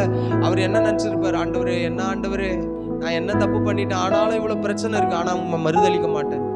என் உயிரே போனாலும் நான் உண்மை என்ன பண்ண மாட்டேன், சபிக்க மாட்டேன். என் உயிரே போனாலும் நீங்க தான்ப்பா என் கடவுள். தானியேல்ல வாசிக்கிறோம்ல, நாங்கள் ஆராதிக்கிற எங்கள் தெய்வம் எங்களை தப்புவித்தாலும் தப்புவிக்காவிட்டாலும் அவரை தான் ஆராதிப்போம் என்று இருந்தபோது சிங்க கபியில போடாமலா இருந்தாங்க, எரிகிற சூளையில போடாமலா இருந்தாங்க. நான் கேட்கறது, எல்லாம் செய்தாலும் அங்கே ஒன்றும் நடக்காது. ஏனென்றால் கர்த்தர் நம்மோடு இருக்கிறார். சிங்க கபியில 4வது ஒருவர் உலாகிறதை தூக்கி கொண்டு போனவன் காலி. நீ சில நேரம் நம்மை அழிக்க நினைக்கிறவர்கள் ஒன்றுமில்லாமல் போவார்கள், நம்மை மேற்கொள்ள நினைக்கிறவர்கள் ஒன்றுமில்லாமல் போவார்கள், நம்மை தள்ள நினைக்கிறவர்கள் அவர்கள் தான் கீழே விடுவார்கள். வசனத்தில் வாசிக்கிறோம், தான் வெட்டின குழியில் தானே விழுந்தான். இன்னைக்கு யாரும் போய் யாருக்கும் குழி வெட்டாதீங்க. நான் சொல்ல, வேத வசனம் சொல்லுது, குழி வெட்டுவது என்பது பள்ளம் நோண்டுவது அல்ல. மற்றவர்களை குறித்து இவனை காலி பண்ணிடணும், இவனை வேலையை விட்டு தூக்கிடணும், இவனை என்ன பண்ணக்கூடாது, வாழ்க்கையில இவன் முன்னுக்கே வரக்கூடாது, இவன் வீடு கட்டாம பில்லி சுனிய வைக்கணும், மந்திரம் வைக்கணும், இவனை சபிக்கணும், இவன் நாசமா போனோம்னு இப்படி மனசுல நினைக்கிறாங்க பாருங்க. இதே அவனுக்கு அவனே வெட்டி கொள்கின்ற குழி. ஆனா ஒருத்தரை நம்ம என்ன எப்படி பார்க்கிறோம், ஆண்டவரே அவன் ரொம்ப கஷ்டத்தோட இருக்கிறான்ப்பா, அவனை ஆசீர்வதிங்கப்பா. அந்த அக்கா பரவாயில்ல, எனக்கு தீமை செஞ்சுட்டாங்க, ஆனாலும் அவங்கள ஆசீர்வதிங்க. அந்த அண்ணன் எனக்கு ஏதோ தப்பு பண்ணிட்டாங்க, ஆனாலும் அவங்கள ஆசீர்வதிங்க. என் தம்பி எனக்கு தப்பு பண்ணிட்டான், ஆனாலும் அவனை ஆசீர்வதிங்க. இப்படிதான் சொல்லணும். இன்னைக்கு நம்ம கூட அந்த தம்பியை தப்பு பண்ணிட்டாலும் இன்னைக்கு எப்படி தெரியுமா உலகம் இருக்கு, அவனை சபிப்பதும் அவனை தூற்றுவதும் அவனை என்ன பண்ணது, எப்படியாவது அழிக்கணும்னு நினைக்கிற உலகத்தில் வாழ்ந்து கொண்டு இருக்கிறோம். இது கடைசி காலம், இப்படிதான் இருக்கும். கடைசி நாட்கள் என்ன பண்ணும், அன்பு தனித்து போகும். அப்புறம் மனுஷர் பணப்பிரியர்களா இருப்பார்கள். இதெல்லாம் கடைசி நாட்கள்ல நடக்கும். பைபிள்ல போட்டிருக்கு. இந்த சத்தியத்தை தெரிந்தவர்கள் என்ன பண்ண மாட்டாங்க, அதோட போராடிட்டு இருக்க மாட்டாங்க. உங்ககிட்ட 10 லட்சத்தை கூட இருக்கிற அண்ணன் ஏமாத்துறானா, விட்டு போயிடுங்க, அவ்வளவுதான். அவன் ஏமாத்துறான்னு தெரியுது, நீங்க போராடிட்டு இருந்தீங்கன்னா உன் ஆவிக்குரிய வாழ்க்கையே போயிடும். நீங்க சண்டை போட்டு இருந்தீங்கன்னா வாழ்க்கையில நீங்க முன்னுக்கு வர முடியாது. அதை விட்டுட்டு சரி போனா போது, என் அண்ணன் தானே, என் தம்பி தானே, என் மாமா தானே, என் மச்சா தானே, நீ இந்த உறவுக்குள் வந்து விட்டால் இன்னைக்கு அநேக காரியங்கள்ல வாழ்க்கையில நாம் நிம்மதியா இருக்க முடியும். யோபு தன்னுடைய நண்பர்களுக்காக வேண்டுதல் செய்கிறான். அது கஷ்டம், உங்களுக்கும் கஷ்டம், அது எனக்கும் கஷ்டம். உண்மைதான். மனைவிக்காக நம்ம வேண்டுதல் செய்ய முடியாது, சில நேரம் அவ்வளவு கஷ்டம். கணவனுக்காக வேண்டுதல் செய்ய முடியாது, அவ்வளவு கஷ்டம். பிள்ளைகளுக்காக வேண்டுதல் செய்ய முடியாது. ஏன் பிள்ளைய 20 வருஷம் வளர்த்து அவன் கடைசியில் என்ன பண்ணுவான், நம்மளை ஏமாத்திட்டு போயிடுவான். பிள்ளைய 10, 20, 25 வருஷம் வளர்க்குறோம், கடைசியில் என்ன பண்றான், எங்கேயாவது ஆர்ஃபனேஜ்ல விட்டுறலாம். மன்னிப்பது கஷ்டம், ஆனால் அவளுக்காக ஜெபம் பண்ண வேண்டும் என்று ஆண்டவர் சொல்கிறார். இப்படி பண்ணும்போது தான் ஆண்டவர் நமக்கு பாடுகள் வரும்போது நம்மை தாங்குவார். இன்னைக்கு யோபு யார் தாங்கினா, மனைவி போய் உத்தரம் கொடுத்தாங்களா? இல்லை. அவர் போய் யோபு மனைவியை போய் டிஸ்டர்ப் பண்ணல. நீ நல்லா யோசிங்க. வியாதி வரும்போது என்ன பண்றாரு, அவரு அமைதியா இருக்கிறார், ஜெபம் பண்றாரு. பாடுகள் எல்லாருக்கும் உண்டு, உபத்திரவங்கள் எல்லாருக்கும் உண்டு. ஆனா ஒண்ணு தெரியும், என் கர்த்தரால் எல்லாம் மாற்ற முடியும், என் கர்த்தரால் எல்லாம் செய்து முடிக்க முடியும். என் கர்த்தர் என்னை தாங்குகிறவர், என் சூழ்நிலைகளை மாற்றுகிறவர். என் கர்த்தர் என்னுடைய இருக்கிற நிலைமையில நான் எப்போதும் இருக்க போவதில்லை. இதை எப்பவுமே சொல்லிட்டே இருக்கணும். இன்னைக்கு காலையில ஒரு வீடியோ பார்த்தேன். அதுல யாரோ ஒருவர், அவர் ஆண்டவர் தெரியாது, அவர் ரட்சிக்கப்படல, வசனம் தெரியாது, ஆனால் அவர் பேசுகிற காரியம் என்ன தெரியுமா? நீங்க காலையில எழுந்த உடனே நல்ல காரியத்தை நினைங்க, பாசிட்டிவா நினைங்க, அதுதான் உங்க வாழ்க்கையில நடக்கும். அவர் பேசுறது என்ன பேசுறாரு, பாசிட்டிவா நினைங்க. நீங்க போகும்போது நான் கீழே விழுந்துருவேன் நினைக்காதீங்க, ஏதாவது ஆயிடும் நினைக்காதீங்க. நீங்க என்ன நினைக்கிறீங்களோ அதுதான் நடக்கும். நீங்க என்ன எதிர்பார்க்கீங்களோ அதுதான் நடக்கும். அவர் சொல்றாரு, நீ அதே நினைச்சிட்டு இரு, அது நடக்கும் பாரு அப்படின்னு சொல்றாரு. ஆனா என் வேத வசனம் சொல்லுது, அவருடைய சித்தத்தினாலே நமக்கு வாய்க்கும். அப்போ வசனத்தை தியானிக்க வேண்டும். ஒரு உலக மனுஷன் எதை பேசுறான், நீ நல்லதை நினை, பாசிட்டிவா நினை, நேர்மறையான காரியங்களை சிந்தியுங்கள். எதிர்மறையான காரியத்தை நீ பார்க்காத. நீ வெளியே போன ஆக்சிடென்ட் ஆயிடும் நினைச்சனா என்ன ஆகும், அதுதான் நடக்கும். வெளியே போறேன், நான் பத்திரமா வீட்டுக்கு வந்து சேருவேன் நினைங்க. நான் வெளியே போறேன், எனக்கு வேலை கிடைக்கும் நினைங்க. நான் வெளியே போறேன், என் வேலையில என்ன பண்ண ஆசீர்வாதம் இருக்கும் நினைங்க அப்படின்னு அவர் பேசுறாரு. ஒரு உலக மனுஷன் இதை பேசும்போது வேத வசனம் சொல்கிறது, கர்த்தருடைய ஆசீர்வாதம் ஐஸ்வர்யத்தை தரும், அதனோடு அவர் வேதனை கூட்டார். ஜீவனுள்ள நாளெல்லாம் நன்மை கிருபை உன்னை தொடரும். இதை நாம் என்ன பண்ணோம், பேச வேண்டும். இதுதான் அவருடைய நாமம். அவருடைய நாமத்துல என்னெல்லாம் இருக்கு, ஆசீர்வாதம் இருக்கு, சுகம் இருக்கு, பலன் இருக்கு, ஜீவன் இருக்கு, தைரியப்படுத்துற வார்த்தை இருக்கு, கண்ணீரை துடைக்கிற வார்த்தை இருக்கு, உங்களை சுமக்கிற வார்த்தை இருக்கு. இன்னைக்கு பிள்ளைய அழுதா நம்ம தூக்கி சுமக்கிறோம். ஆனா இன்னைக்கு சுமக்க வேண்டும் என்றால் ஆண்டவருடைய வசனம், தகப்பன் தன் பிள்ளையை சுமப்பது போல கர்த்தர் தமக்கு பயந்தவர்களை என்ன பண்றாரா? சுமக்கிறவராய் இருக்கிறார். இந்த வாக்குத்தத்த வசனங்களை அதிகமாய் பேச வேண்டும். ஆண்டவர் அறியாதவங்களுக்கு பாசிட்டிவ் திங்கிங்கை பத்தி அவங்க அவ்வளவு பேசுறாங்கன்னா, இன்னைக்கு ஆண்டவர் அறிந்தவர்களுக்கு எத்தனை வசனங்கள் பைபிள்ல எவ்வளவு பாசிட்டிவான காரியங்கள் இருக்கு. செத்து போனவனை உயிரோட எழுப்பிறாரு, அதை பாசிட்டிவா பாருங்க. ஆனா எல்லாரையும் எழுப்பல, நீங்க அதையும் நல்லா யோசிக்கணும். சில நேரம் சில காரியங்கள் நடக்கும்போது நம்ம என்ன நினைக்கிறோம்? ஆண்டவர் எழுப்பிவிடக்கூடாது, அவருடைய சித்தம்னா கண்டிப்பா நடக்கும். அப்போ வியாதியை சுகமாக்குறார், முடவனை நடக்க பண்ணுகிறார், குருடனுக்கு பார்வை கொடுக்கிறார், பெரும்பாடுள்ள ஸ்திரீக்கு அற்புதம் செய்கிறார், 38 வருடம் பெதசா குளத்தில் இருக்கிறவனுக்கு அற்புதம் செய்கிறார், சும்பின கையுடையவனுக்கு அற்புதம் செய்கிறார், கூனியை நிமிர பண்றாரு. 18 வருஷம் பிரச்சனை, 12 வருஷம் பெரும்பாடுள்ள ஸ்திரீ பிரச்சனை, எத்தனை பிரச்சனைகளை ஆண்டவர் மாற்றுகிறார். இதுதான் பாசிட்டிவ் திங்கிங். இன்னைக்கு இவ்வளவு பிரசங்கம் கேட்டாலும் நம்முடைய வாழ்க்கையில பிரச்சனைன்னு வரும்போது எல்லாம் ஜீரோவா மாறிடுது பாருங்க. காரணம் என்ன? சொல்லி கொடுப்பதற்கு ஆட்கள் இல்ல, மறந்துடுறோம். இன்னைக்கு ஆண்டவர் யார் என்பதை அறிந்திருப்போமானால், ஆண்டவரை பற்றி நமக்கு தெரிந்திருக்குமானால், ஆண்டவரை நம்ம அதிகமாக நேசிப்போமானால் அதை தான் பேசுவோம். ஒரு ஆளை நம்ம அதிகமாக நேசிச்சா அவங்கள பற்றியே நம்ம பேசிட்டு இருப்போம். உங்களுக்கு கணவர் பிடிக்கும்னா கணவரை பற்றியே எங்கே போனாலும் பேசுவோம், மனைவி பிடிக்கும்னா மனைவி பற்றி எங்கே போனாலும் பேசுவோம், பிடிக்காத ஆளை பற்றியும் பேசுவோம். 2 காரியம் நடக்கும். பிடிச்சவங்களை பற்றி அதிகமாக பேசுவோம், பிடிக்காதவங்களை பற்றி அதிகமாக பேசுவோம். இன்னைக்கு ஆண்டவரை உங்களுக்கு அதிகமாய் பிடிக்குமானால் அவருடைய செயல்களும் உங்களுக்கு பிடிக்கும். ஆண்டவரை நீங்கள் அதிகமாய் நேசிப்பீர்களானால் அவருடைய செயல்களும் அதிகமாய் நேசிப்போம். ஆண்டவரை அதிகமாக அன்பு செலுத்துவோமானால் மற்ற மனிதர் மீதும் அன்பு செலுத்துவோம். ஆண்டவரை அதிகமாக நம்ம என்ன பண்ணுவோம்? உயர்த்துவோமானால் மற்ற மனுஷனையும் உயர்த்தி வைக்கிறதா நாம் நினைப்போம். நாம் எப்படி இருக்கிறோம்? அவருடைய நாமத்தை அறிந்திருக்கிறோம், ஆனால் அதன்படி வாழ்கிறோமா?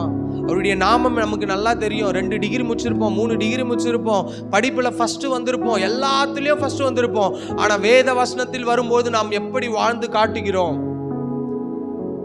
அறிவுக்கும் அப்புறம் ஞானத்துக்கும் நிறைய வித்தியாசம் உண்டு. படிப்பினால் வருவது அறிவு, ஆனால் வசனத்தினால் வருவது ஞானம். ஒருவன் ஞானத்தில் குறைவுள்ளவனாய் இருந்தால் யாருக்கிட்ட கேட்கணுமா? தேவனிடத்தில் கேட்கணும். ஒருவரையும் கடிந்து கொள்ளாத தேவனிடத்தில் கேட்க கடவன் வசனத்துல போட்டிருக்கு. அறிவு என்பது என்ன தெரியுமா? இதை படித்தால், இப்போ உதாரணத்துக்கு சொல்றேனே, ஒரு புக், ஒரு பேம்லெட் இருக்கு. இந்த பைக்கை வாங்குறேன், நல்லா யோசிங்க, இந்த பைக்கை வாங்குறேன், அதுல போட்டிருக்கத்தெல்லாம் நான் செய்யறேன் பாருங்க, அது அறிவு. ஆனா ஞானம் என்பது என்ன தெரியுமா? அந்த பைக்ல இன்ஜின் ஆயில் குறையுதா, அதை பார்த்துட்டே இருக்கிறோம்.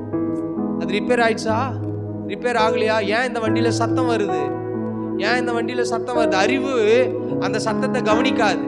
அறிவு இருந்ததுன்னா, ஒரு டயர் ஓட்டி ஆயிடுச்சுன்னா என்ன பண்ணுவான்? நேரா பேம்லெட்டை தான் எடுத்து பார்ப்போம். ஆனா அறிவு ஞானம் இருக்கும்போது என்ன பண்ணுவோம்? பஞ்சர் ஆயிடுச்சா உடனே பஞ்சர் கடைக்கு போறோம். ஞானம், அறிவுக்கும் ஞானத்துக்கும் உள்ள வித்தியாசம். அறிவு என்ன பண்ணும்? படிச்சதை செய்யும். அறிவு என்ன பண்ணும்? படிச்சதுல இருந்து சிந்திக்கும். அறிவு என்ன பண்ணும்? படிச்சதை நோக்கி தான் அது பிரயாணம் பண்ணும். ஆனா ஞானம் என்பது கர்த்தருடைய வார்த்தையை கொண்டு போகும். ஞானம் இது ரொம்ப முக்கியம். அதுதான் நம்ம என்ன பண்றோம்?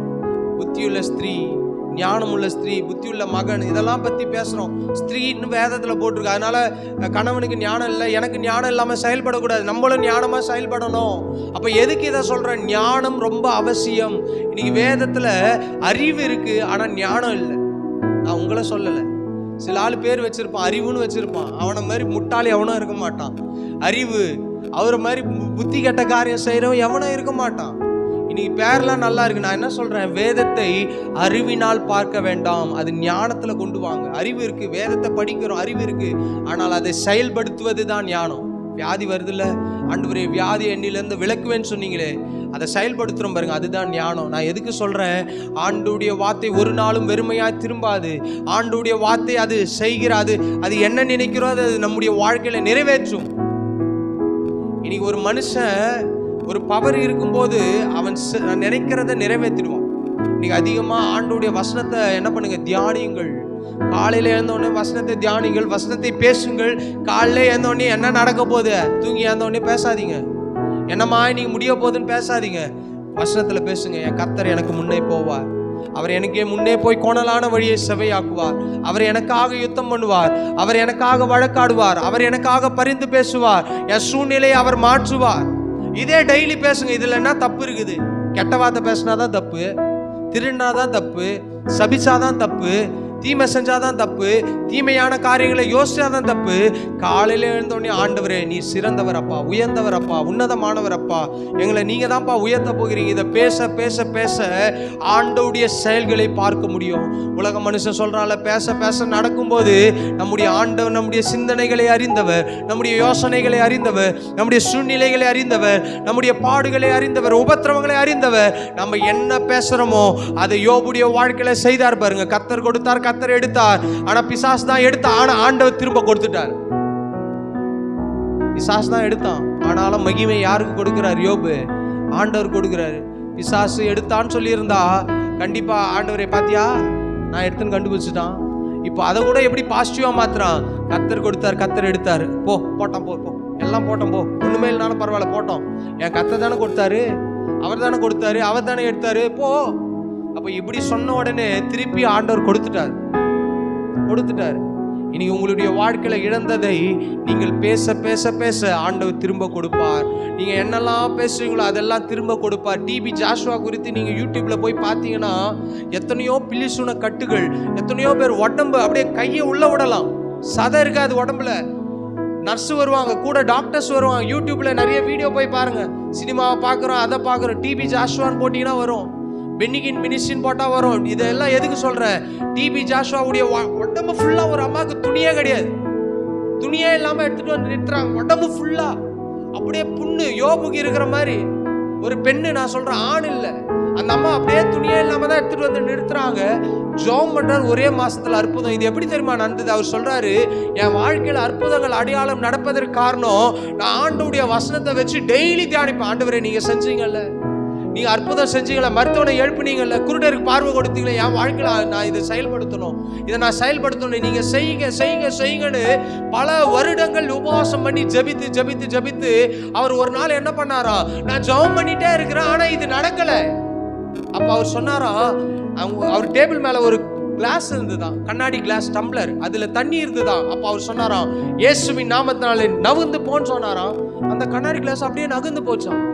அப்போ அவர் சொல்றாரு, இது வரைக்கும் நான் ஜெபம் பண்ணேன், ஆனா அதை நான் செயல்படுத்தல.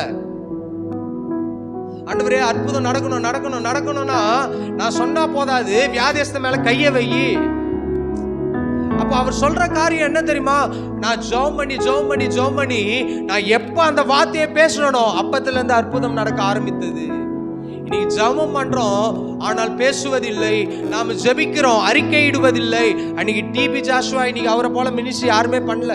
யூடியூப் டிபி ஜாஷுவா போடுங்க, நமக்கு டிபினா வியாதி தான் ஞாபகத்துல வருது, டிபி வியாதிரான்னு. அவர் எல்லா வியாதியும் மாற்றினார். ஏன்? எங்கேயோ ஒருவருக்கு செய்யல, தோ இருக்கிற ஆப்பிரிக்கால தான் ஆண்டவர் செஞ்சாரு. எத்தனை லட்சம் ஜனங்கள், பொய் இல்ல, கூட வருங்கலாம் டாக்டரை கூட்டுன்னு தான் வருவாங்க, அவர் கூட வருவாங்க, டாக்டர் வருவாங்க, நர்ஸ் வருவாங்க, ஹாஸ்பிட்டல்ல இருந்து தூக்கிட்டு வந்து போடுவாங்க. காரணம் என்ன? ஏன்? எங்கேயோ இருக்கிற ஒரு டிபி ஜாஷுவால செய்ய முடியாது, என்னாலே செய்ய முடியாதா? முடியும். அவரால் செய்ய முடியும்னா என்னால் செய்ய முடியும். ஆனால் நம்ம அதுக்கு அமர்ந்து பேச வேண்டும், வார்த்தை அறிவிக்க வேண்டும். அவர் சொல்ற காரியம், நான் வசனத்தை தியானிச்சேன், அது இருக்கிறத நம்பினேன், நான் விசுவாசிச்சேன், அதை நான் பிராக்டிஸ் பண்றேன். பிராக்டிஸ் சில நேரம் ஒரே நாள்ல வந்துடாது. இயேசுவின் நாமத்திலே ஆண்டவரே முடவன் நடப்பதாக ஒரே நாள்ல வந்துடாது. ஆண்டவர் உங்களை பார்க்கறாருல, இவன் எப்படி என்ன டெஸ்ட் பண்றானா, அதை நம்புறானா, விசுவாசிக்கிறானா, அதை நோக்கி பார்க்கறானா, இல்ல இவன் வசதி ஆவத்துக்காக இப்படி எல்லாம் ஜெபம் பண்றானா, இதெல்லாம் ஆண்டவர் பார்ப்பார். இன்னைக்கு ஆயிட்ட ஒரு வல்லமையா ஆண்டவர் கொடுத்துட்டாருன்னு வச்சுங்களேன், இன்னைக்கு எல்லாம் சர்ச்சைக்கு வந்துருவாங்க. கொஞ்ச நாள்ல எனக்கு வீடு வந்துடும், கார் வந்துடும், பங்களா வந்துடும். ஆனால் அதற்காக செய்கிறேனா, இல்ல உண்மையாவே ஆத்ம பாரத்தோடு செய்கிறேனா? ஆத்ம பாரம் இருக்குமானால் அது தொடர்ந்து நடக்கும். ஆத்மா பாரம் இருக்குமானால் எல்லாம் வரும். கர்த்தரை தேடுவதற்கு ஒரு நன்மையும் குறைபடாதுன்னு போட்டிருக்குல்ல. எதுக்கு சொல்றேன்? ஒரு டிபி ஜாஷுவா என்ன சொல்றாரு? அவர் என்ன சொல்ல வர்றாருன்னா, நீ அதை செயல்படுத்த வேண்டும். அப்படின்னா என்ன தெரியுமா? பேசு, நீ அறிக்கை பண்ணு, நீ நம்பு. ஒரு நாள் நடக்கல பரவாயில்ல. ஏன் தெரியுமா இதை சொல்ற? கையளவு மேகம். ஒரு முறை ஜெபம் பண்றாரு, நடக்கல. 2 முறை ஜெபம் பண்றாரு, நடக்கல. 3 முறை ஜெபம் பண்றாரு, நடக்கல. 4 முறை ஜெபம் பண்றாரு, நடக்கல. 5வது முறை ஜெபம் பண்றாரு. ஆனா 6வது முறை ஒரு கையளவு மேகம் வருகிறது. மேகம் வருது. இப்ப பாக்குறாரு. நான் என்ன சொல்றேன்? ஜெபம் பண்ணின உடனே நடக்கும் போல தொடர்ச்சியாய் பண்ணி கொண்டிருங்கள். அது நடக்கிற வரைக்கும் ஜெபம் பண்ணுங்கள். இதெல்லாம் ஆண்டவர் நமக்கு எழுதி கொடுத்திருக்கிறார். இதெல்லாம் சத்தியம். யோபுக்கு ஆண்டவர் ஒரே நாள்ல அற்புதம் செஞ்சான்னு போடல. எவ்வளவு நாட்கள் வியாதியோட இருந்தார் எழுதி வச்சிருந்தா நம்மளும் அப்படியே எழுதி வச்சபடியே ஜெபம் பண்ணுவோம். ஆண்டவர் யோபு 10 நாள் தானே வியாதியா இருந்தாரு, எனக்கு 10 நாள்ல மாத்தும் ஆண்டவரே ஜெபம் பண்ணுவோம். அதனால தான் ஆண்டவர் எவ்வளவு வருஷம் எழுதல, எவ்வளவு மாசம் எழுதல, எவ்வளவு நாள் எழுதல. ஆனால் யோபு தெரியும், கர்த்தர் எனக்காக யாவும் செய்து முடிப்பார். தேவர் இனி சகலத்தையும் செய்ய வல்லவர், நீ செய்ய நினைத்தது தடைபடாது. இது ஆண்டவர் சொன்னாரா யோபு சொன்னாரா? யோபு என்ன சொன்னாரோ அதை ஆண்டவர் செய்து முடித்தார். சில ஆனா இங்க ஆண்டவர் சொல்லல, யோபுவே சொல்றாரு, ஆண்டவரே நீ சகலத்தையும் செய்ய வல்லவர், நீ செய்ய நினைக்கிறது அது தடையே படாது. அப்ப ஆண்டவர் அதை செய்ய நினைச்சதை தடைப்பட்டுதானா? தடைப்படவே இல்லை. ஆண்டவர் அப்படியே நிறைவேற்றினார். உங்களுடைய வாழ்க்கையில கர்த்தர் இந்த ஆரோக்கியத்தை வர பண்ணுவார். அவர் சட்டையில் கீழே ஆரோக்கியம் இருக்கும், படுக்கையில் இருக்கிறவனை தாங்குவார். அப்படின்னா என்ன அர்த்தம் தெரியுமா? சிறுமைப்பட்டவன் மேல சிந்தை வேண்டும், ஆத்மா மேல கரிசனை வேணும், மற்றவன் மேல அக்கறை வேணும். இன்னைக்கு ஒரு வியாதி வருதுன்னா, எனக்கு ஒரு வியாதி வந்தா நான் எப்படி தெரியுமா ஜெபம் பண்ணுவேன்? ஆண்டவரே எத்தனையோ பேர் ஜுரத்துல கஷ்டப்படுறாங்க, அந்த ஜுரத்தை மாத்துங்க.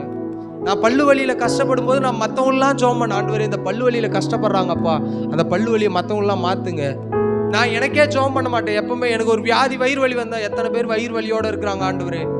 இன்னைக்கு அப்படி மாறிடணும். இன்னைக்கு ஆண்டவரே எனக்கு ஜெபம் பண்ணும், ஆண்டவரே சுகத்தை கூடும், பலனை கூடும், ஆரோக்கியத்தை கூடும். ஆண்டவரே எனக்கு காலையில் இருந்தோடனே எப்படி முட்டி போகிறேன், ஆண்டவரே இன்னைக்கு வேலைக்கு போகிறேன், சாப்பாடுக்காக நன்றி, குழந்தைக்காக நன்றி, குட்டிக்காக நன்றி, மாமாக்காக நன்றி, மச்சானுக்காக நன்றி, போயிட்டு வரேன் ஆண்டவரே.